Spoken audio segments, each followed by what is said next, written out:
Hey everybody, welcome to the Provoke office, and I'm really excited to have our first ever question and answers with the Provokers. So we got a couple of questions about branding, which was awesome. Thank you so much, everyone that was part of it and sent us their questions. We're going to be doing a question that came in from our buddy Rhonda. Thanks so much, Rhonda. You're the best.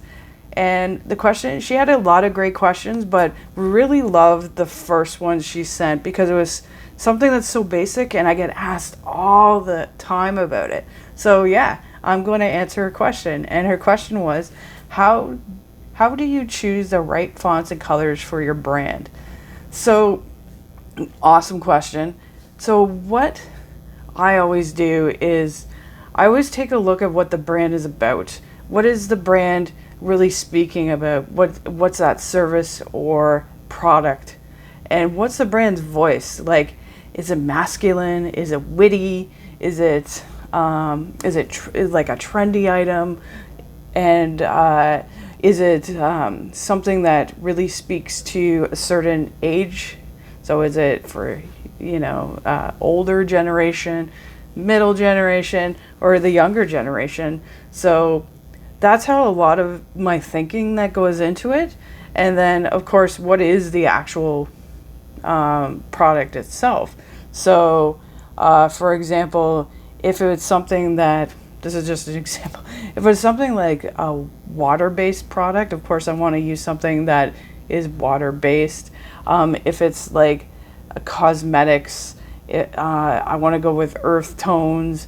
If it's landscaping, you want to use part of what would be part of what they would see every day. So you'd be using greens and browns, but very earthy tones. And when it comes to fonts, you always want to make sure it's fonts that people can read. You don't want it to be something that's hard to read because that's your brand. You want people to be able to understand what it is and the name of it, because your brand is the first time that somebody, like, think of it as it's like your first impression. So it's your first impression you're making. So you have to make it the easiest, and but you have to make it attractive because there's so many other people in the space. Like, for example, I said landscaping. There's so many landscaping companies right here in Burlington. So you have to differentiate yourself. Is it using a really unique font? Is it using a very stylish modern font? And always make sure when you're thinking your font, make sure you're thinking about colors too. Make sure they match. Like, if you have a really fun font, you will notice, like, our font's fun, and we're using a really vibrant color of orange.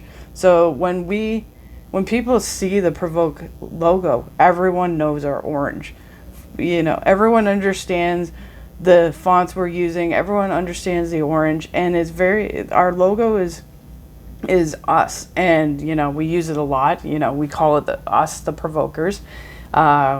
We use that orange on everything, so that that becomes a recognizable thing of our company here at Provoke. And yeah, I think I got your question answered, Rhonda. I really hope I did a good job. And we will be on Thursday. We're going to be putting out our next video about the questions that we'll be answering next week. So feel free to tune in. And if you have a really awesome question, I'm not going to give away what the actual subject's going to be yet. You're going to have to hear from Shane on Thursday what that actually is. So thanks so much, you guys, for listening, and have an awesome day.